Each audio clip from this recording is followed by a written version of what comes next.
Hi dear friends, വീണ്ടും പുതിയൊരു വീഡിയോയിലേക്ക് സ്വാഗതം. ഇന്നത്തെ വീഡിയോ നമ്മൾ കണ്ണൂർക്കാർ രാവിലെ ചായന്റെ കടിയായിട്ട് ഉണ്ടാക്കുന്ന കുറച്ച് ഐറ്റംസ് ആണ് കാണിക്കുന്നത്. വൈകുന്നേരം കുറച്ച് ഹെവി ആയിട്ട് മസാലയൊക്കെ ആയിട്ടാണ് നമ്മൾ ഉണ്ടാക്കുക. ഇത് രാവിലെ സിമ്പിൾ ആയിട്ട് ലൈറ്റ് ആയിട്ട് കാണിക്കുന്ന ഐറ്റംസ് ആണ്. ഇത് എല്ലാ ദിവസവും എന്തായാലും ഉണ്ടാക്കും. പുതിയ പിള്ളേരൊക്കെ ഉണ്ടെങ്കിൽ അവർ തിന്നാലും തിന്നില്ലെങ്കിലും ഉണ്ടാക്കും. ഞാനിതിൽ കുറച്ച് ഐറ്റംസേ കാണിക്കുന്നുള്ളൂ ഈ വീഡിയോയിൽ. കുറേ കാണിച്ചാൽ വീഡിയോ ഒത്തിരി ലെങ്ത് ആവും. അപ്പോൾ എല്ലാവരും മൊത്തത്തിൽ തന്നെ കാണണേ. അപ്പോൾ വീഡിയോയിലോട്ടേക്ക് പോയാലോ. അപ്പോൾ രാവിലത്തെ ഈ ഐറ്റംസ് എല്ലാം ഉണ്ടാക്കാൻ വേണ്ടി നമുക്ക് മുട്ടയും നേന്ത്രപ്പഴവും വേണം. നേന്ത്രപ്പഴത്തിന് പൊതുവേ നമ്മൾ കായ്ന്ന പറയാറ്. പിന്നെ ബ്രെഡ്. ഈ 3 ഐറ്റംസ് വെച്ചിട്ടാണ് നമ്മൾ എല്ലാ സ്നാക്കും തയ്യാറാക്കാറ്. പിന്നെ ഇപ്പം ഞാൻ ഈ ബ്രെഡ് വെച്ചിട്ടുള്ള സ്നാക്കിൻ്റെ ഐറ്റംസ് ഒന്നും ഞാൻ ഇതിൽ കാണിക്കുന്നില്ല. വീഡിയോ ഒത്തിരി ലെങ്തി ആവും. അപ്പോൾ നമ്മുടെ ഈ ഒരു മുട്ടയും കായും വെച്ചിട്ടുള്ളത് നമുക്ക് തയ്യാറാക്കാം. ആദ്യം തന്നെ നമുക്ക് പഴവും മുട്ടയും വെച്ചിട്ടുള്ള ഒരു ഐറ്റം കാണിക്കാം. ഇതിന് പ്രത്യേകിച്ച് പേരൊന്നുമില്ല. നമ്മൾ പൊതുവേന് കായും മുട്ടയും വറുത്തെന്നാണ് പറയാറ്. അപ്പോൾ ഒരു പഴം എടുത്തിട്ട് 4ആയിട്ട് കീറിയെടുക്കുക. എന്നിട്ട് ചെറിയ പീസാക്കിയിട്ട് കട്ട് ചെയ്തെടുക്കണം. അപ്പോൾ ഓരോന്നിനും ഓരോ രീതിയിലാണ് കേട്ടോ നമ്മൾ കട്ട് ചെയ്യാറ്. ചെറിയ പീസാക്കിയിട്ട് കട്ട് ചെയ്തെടുക്കാം. ഇനി ഒരു പാൻ എടുക്കാം. പാൻ നന്നായിട്ട് ചൂടാകുമ്പോൾ 2 ടേബിൾ സ്പൂണോളം നെയ്യ് ചേർത്ത് കൊടുക്കാം. ഇങ്ങനത്തെ എല്ലാ ഐറ്റംസ് നെയ്യിൽ ചെയ്യുമ്പോഴാണ് കൂടുതൽ ടേസ്റ്റ് ഉണ്ടാവുന്നത്. നെയ്യ് നന്നായിട്ട് ചൂടാകുമ്പോൾ നമ്മൾ ആദ്യം കട്ട് ചെയ്ത് വെച്ചിട്ടുള്ള പഴമൊക്കെ ഇതിലോട്ടേക്ക് ചേർത്ത് കൊടുക്കാം. പഴവും കൂടി ചേർത്തതിന് ശേഷം നന്നായിട്ടൊന്ന് വഴറ്റിയെടുക്കണം. നമ്മൾ നെയ്യിൽ പഴവും നെയ്യൊക്കെ കൂടിയിട്ട് നല്ലൊരു ലൈറ്റ് ബ്രൗൺ കളർ ആകുന്നവരെ നന്നായിട്ടൊന്ന് വഴറ്റിയെടുക്കാം. പഴം ഒന്ന് കളർ ചേഞ്ച് ആയിട്ട് വരുമ്പോൾ ഇതിലോട്ടേക്ക് 2 മുട്ട പൊട്ടിച്ചൊഴിക്കാം.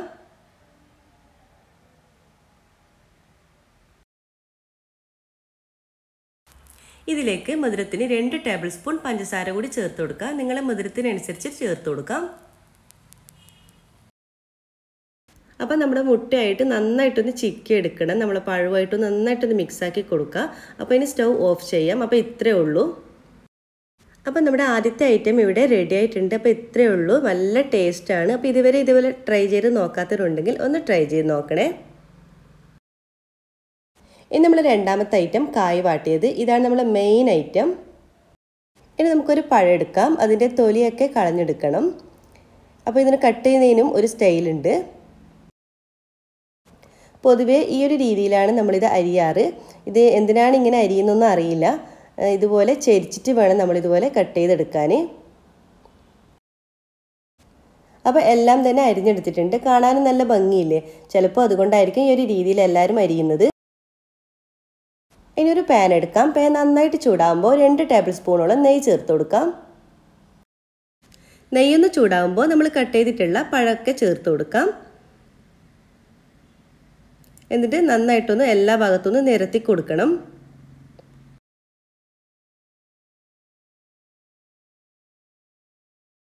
ഒരു ഭാഗം ഫ്രൈ ആയിട്ട് വരുമ്പോൾ നമുക്കെല്ലാം ഒന്ന് തിരിച്ചിട്ട് കൊടുക്കാം.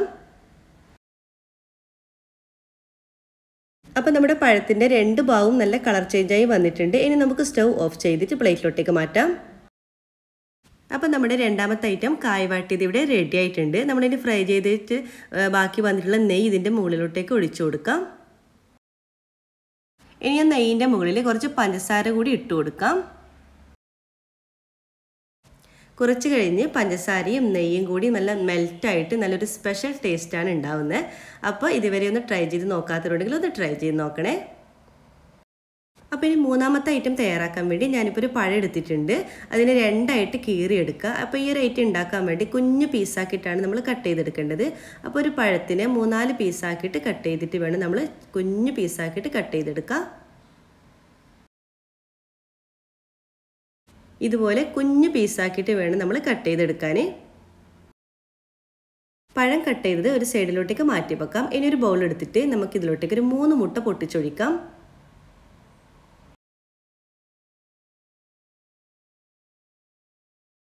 കുറച്ച് ഏലക്കപ്പൊടി ചേർത്ത് കൊടുക്കാം.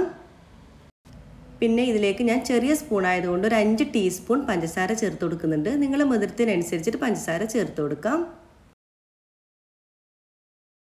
പഞ്ചസാരയും കൂടി ചേർത്തിട്ട് നന്നായിട്ടൊന്ന് മിക്സാക്കി കൊടുക്കുക. നമ്മുടെ പഞ്ചസാര മുട്ടയായിട്ട് നന്നായിട്ട് മിക്സായിട്ട് വരണം. അപ്പോൾ നമ്മുടെ പഴവും മുട്ടയും ഇവിടെ റെഡി ആയിട്ടുണ്ട്. ഇനി നമുക്കൊരു പാൻ എടുക്കാം. പാൻ നന്നായിട്ട് ചൂടാകുമ്പോൾ ഇതിലോട്ടേക്ക് 2 ടേബിൾ സ്പൂണോളം നെയ്യ് ചേർത്ത് കൊടുക്കുക. ഇങ്ങനത്തെ ഐറ്റംസ് എല്ലാം നെയ്യിൽ ചെയ്യുമ്പോഴാണ് ഒരു സ്പെഷ്യൽ ടേസ്റ്റ് ഉണ്ടാവുന്നത്. അപ്പം നെയ്യൊന്ന് ചൂടായിട്ട് വരുമ്പോൾ നമ്മൾ കട്ട് ചെയ്ത് വെച്ചിട്ടുള്ള പഴമൊക്കെ ഇതിലോട്ടേക്ക് ചേർത്ത് കൊടുക്കാം. ഈ നെയ്യിലേക്ക് പഴം നന്നായിട്ടൊന്ന് വഴറ്റി കൊടുക്കുക. ഈ ഒരു നെയ്യിൽ കിടന്നിട്ട് നമ്മൾ ഈ പഴത്തിൻ്റെ നിറം ഒന്ന് മാറിയിട്ടൊന്ന് ഒരു കളർ ചേഞ്ച് ആയിട്ട് വരണം. അപ്പോൾ നമ്മുടെ പഴം നന്നായിട്ട് തന്നെ കളർ ചേഞ്ചായി വന്നിട്ടുണ്ട്. ഇനി നമ്മുടെ പാനിലോട്ടേക്ക് ഈ ഒരു പഴം എല്ലാം ഒന്ന് ഇതുപോലെ നിരത്തി കൊടുക്കുക. അപ്പോൾ നന്നായിട്ട് നിരത്തിയതിന് ശേഷം നമ്മൾ ആദ്യം അടിച്ചു വെച്ചിട്ടുള്ള മുട്ടയുടെ കൂട്ട് ഇതിലോട്ടേക്ക് ഒഴിച്ചു കൊടുക്കുക. അപ്പോൾ നമ്മൾ ഒഴിക്കുമ്പോൾ നമ്മളെ പാനിൻ്റെ എല്ലാ ഭാഗത്തോട്ടേക്കായിട്ട് ഒഴിച്ചു കൊടുക്കുക. നമ്മളെ പഴത്തിൻ്റെ എല്ലാ ഭാഗത്തോട്ടേക്ക് തന്നെ ആക്കി കൊടുക്കണം. അപ്പോൾ ഇനി നമ്മൾ ലോ ഫ്ലെയിമിലായിരിക്കണം കേട്ടോ വെക്കേണ്ടത്. എല്ലാ ഭാഗത്തോട്ടേക്കും ഒഴിച്ചു കൊടുക്കുക. അപ്പോൾ നമ്മൾ മുട്ടയെല്ലാം ഒഴിച്ചു കൊടുത്തിട്ടുണ്ട്. ഇനി നമ്മൾ കയ്യിൽ അണ്ടിപ്പരിപ്പും കിസ്മിസൊക്കെ ഉണ്ടെങ്കിൽ ഇതിൻ്റെ മുകളിലേക്ക് ഇട്ട് കൊടുക്കാം. അപ്പോൾ നമ്മൾ കായ്പോളൻ്റെ ഒരു ഈസി വേർഷനായിട്ട് കേട്ടോ ഇത് നമ്മൾ കാണിക്കുന്നത്. അപ്പോൾ എല്ലാം ഇട്ട് കൊടുത്തതിന് ശേഷം നമുക്കിവിടെ അടച്ച് വെച്ചിട്ട് ഒരു 5 മിനിറ്റ് ലോ ഫ്ലെയിമിൽ ഇതൊന്ന് വേവിച്ചെടുക്കാം. അപ്പോൾ നമുക്ക് തുറന്ന് നോക്കാം. നമ്മളെ കായ്പോള നന്നായിട്ട് തന്നെ വെന്ത് വന്നിട്ടുണ്ട്. ഒരു 4-5 മിനിറ്റിൻ്റെ ഉള്ളിൽ തന്നെ ഇത് പെട്ടെന്ന് തന്നെ കുക്കായി വരും. അപ്പോൾ നമ്മൾ ടേസ്റ്റ് ആയിട്ടുള്ള കായ്പോള ഇവിടെ റെഡി ആയിട്ടുണ്ട്. അപ്പോൾ ഇനി പ്ലേറ്റിലോട്ടേക്ക് മാറ്റാം. അപ്പോൾ അടിപൊളി ടേസ്റ്റ് ആയിട്ടുള്ള നമ്മുടെ ഈസി കായ്പോള ഇവിടെ റെഡി ആയിട്ടുണ്ട്. അപ്പോൾ എല്ലാവരും ഒന്ന് ട്രൈ ചെയ്ത് നോക്കണേ.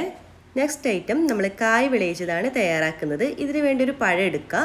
എന്നിട്ട് നമ്മളിത് 2ആയിട്ട് ഇതുപോലെ കട്ട് ചെയ്തെടുക്കുക. അപ്പോൾ ഇത് ഈ ഒരു രീതിയിലാണ് നമ്മൾ കട്ട് ചെയ്തെടുക്കേണ്ടത്. ഇതുപോലെ 2ആയിട്ട് കീറിയതിന് ശേഷം ഇതുപോലെ കുറച്ച് കട്ടിയോടുകൂടി ഈ ഒരു രീതിയിൽ കട്ട് ചെയ്തെടുക്കുക. ഇനി ഒരു പാൻ എടുക്കാം. അതിലോട്ടേക്ക് 2 ടേബിൾ സ്പൂണോളം നെയ്യ് ചേർത്ത് കൊടുക്കാം. ഇതിലേക്ക് ഒരു 5 ടേബിൾ സ്പൂണോളം തേങ്ങ ചേർത്ത് കൊടുക്കുക. എന്നിട്ട് നെയ്യും തേങ്ങയും കൂടി നന്നായിട്ടൊന്ന് വറുത്തെടുക്കുക. നമ്മൾ തേങ്ങ പണ്ടൊക്കെ തയ്യാറാക്കാറില്ലേ, ആ രീതിയിലൊന്ന് നന്നായിട്ട് തന്നെ ആക്കിയെടുക്കണം. അപ്പോൾ നമ്മളെ നെയ്യും കൂടിയിട്ട് നന്നായിട്ട് തന്നെ കളർ ചേഞ്ച് ആയിട്ട് വരും. ഇനി ഇതിലോട്ടേക്ക് കുറച്ച് ഏലക്കൻ്റെ പൊടി ചേർത്ത് കൊടുക്കുക. ഇങ്ങനത്തെ ഐറ്റംസിലെല്ലാം ഏലക്കപ്പൊടി ചേർക്കുമ്പോൾ നല്ല ടേസ്റ്റ് ആയിരിക്കും ഉണ്ടാകുന്നത്. ഇനി ഇതിലോട്ടേക്ക് പഞ്ചസാര ചേർത്ത് കൊടുക്കാം. ഞാനിപ്പോൾ 3 ടേബിൾ സ്പൂൺ പഞ്ചസാര ചേർത്ത് കൊടുക്കുന്നുണ്ട്. നിങ്ങളെ മധുരത്തിനനുസരിച്ചിട്ട് പഞ്ചസാര ചേർത്ത് കൊടുക്കുക. ഇതിന് നന്നായിട്ടൊന്ന് മിക്സാക്കി കൊടുക്കണം. നമ്മുടെ തേങ്ങ പണ്ടൊക്കെ ചെയ്യാറില്ലേ, ആ ഒരു രീതിയിൽ. അപ്പോൾ ഇനി നമ്മൾ പഞ്ചസാരയും തേങ്ങയും കൂടി 2-3 മിനിറ്റ് നന്നായിട്ട് ഇതുപോലെ ഒന്ന് വഴറ്റി കൊടുക്കണം. ഇനി കുറച്ച് കളർ ചേഞ്ച് ആയിട്ട് വരുമ്പോൾ ഇതിലോട്ടേക്ക് നമ്മൾ ആദ്യം കട്ട് ചെയ്ത് വെച്ചിട്ടുള്ള പഴമൊക്കെ ഇതിലോട്ടേക്ക് ചേർത്ത് കൊടുക്കാം. എന്നിട്ട് നന്നായിട്ടൊന്ന് മിക്സാക്കി കൊടുക്കുക. ഇതിലോട്ടേക്ക് ഒരു 1/4 കപ്പ് വെള്ളവും കൂടി ചേർത്ത് കൊടുക്കുക. ഇനി ഒന്ന് നന്നായിട്ടൊന്ന് മിക്സാക്കി കൊടുക്കുക. ഇനി ഒരു ലോ ഫ്ലെയിമിൽ ഒരു 5 മിനിറ്റ് അടച്ച് വെച്ചൊന്ന് കുക്ക് ചെയ്തെടുക്കാം. 5 മിനിറ്റ് ശേഷം നമുക്കൊന്ന് തുറന്ന് നോക്കാം. നമ്മൾ കായ് വിളയിച്ചത് ഇവിടെ റെഡി ആയിട്ടുണ്ട്. നമ്മളിതിൽ ചേർത്തിട്ടുള്ള വെള്ളമൊക്കെ വറ്റി വന്നിട്ടുണ്ട്. അതുപോലെ തന്നെ നമ്മുടെ പഴം നല്ലവണ്ണം തന്നെ കുക്കായിട്ടും വന്നിട്ടുണ്ട്. അപ്പോൾ ഇതിവിടെ റെഡി ആയിട്ടുണ്ട്. നമുക്ക് സ്റ്റൗ ഓഫ് ചെയ്യാം. ഇനി നമുക്കൊരു പ്ലേറ്റിലോട്ടേക്ക് മാറ്റി കൊടുക്കാം. അപ്പോൾ നമ്മുടെ ടേസ്റ്റി ആയിട്ടുള്ള കായ് വിളയിച്ചത് ഇവിടെ റെഡി ആയിട്ടുണ്ട്. നല്ല രുചിയാണ് കേട്ടോ ഇത് കഴിക്കാൻ. നിങ്ങൾക്ക് വേണമെങ്കിൽ ലാസ്റ്റ് കുറച്ച് കാഷ്യൂസും കിസ്മിസൊക്കെ ഇട്ട് കൊടുക്കാം. പക്ഷേ നോർമലായിട്ട് കഴിക്കുമ്പോൾ ഈ ഒരു രീതിയിൽ പ്ലെയിനായിട്ട് കഴിക്കുന്നതായിരിക്കും കൂടുതൽ ടേസ്റ്റ് ഉണ്ടാവുന്നത്. നിങ്ങൾ ഇഷ്ടത്തിനനുസരിച്ച് ചേർത്ത് കൊടുക്കാം. അപ്പോൾ എല്ലാവരും ഒന്ന് ട്രൈ ചെയ്ത് നോക്കാം. നെക്സ്റ്റ് ഐറ്റം കണ്ണൂർക്കാരുടെ മുട്ട മറിച്ചതാണ് തയ്യാറാക്കുന്നത്. ഒരു ബൗളിലോട്ടേക്ക് 2 മുട്ട പൊട്ടിച്ചൊഴിക്കാം. നിങ്ങളുടെ ഇഷ്ടത്തിന് 2-3 മുട്ട എടുക്കാം. ഇതിലേക്ക് ഏലക്കൻ്റെ പൊടി ചേർത്ത് കൊടുക്കാം. മധുരത്തിന് ആവശ്യമായിട്ടുള്ള പഞ്ചസാര ചേർത്ത് കൊടുക്കാം. നിങ്ങളുടെ മധുരത്തിനനുസരിച്ചിട്ട് പഞ്ചസാര ചേർത്ത് കൊടുക്കാം. എന്നിട്ട് നന്നായിട്ടൊന്ന് മിക്സാക്കി എടുക്കണം. ഇനി ഒരു പാനിലോട്ടേക്ക് കുറച്ച് നെയ്യ് ഇട്ടിച്ചു കൊടുക്കുക. നെയ്യ് നന്നായിട്ട് ചൂടാകുമ്പോൾ നമ്മൾ അടിച്ചു വെച്ചിട്ടുള്ള മുട്ട ഇതിലോട്ടേക്ക് ഒഴിച്ചു കൊടുക്കാം. മുട്ട ഒഴിച്ചതിന് ശേഷം നമുക്കിതൊന്ന് ഇവിടെ അടച്ചു വെച്ചിട്ട് ലോ ഫ്ലെയിമിൽ ഒരു 5 മിനിറ്റ് കുക്ക് ചെയ്തെടുക്കാം.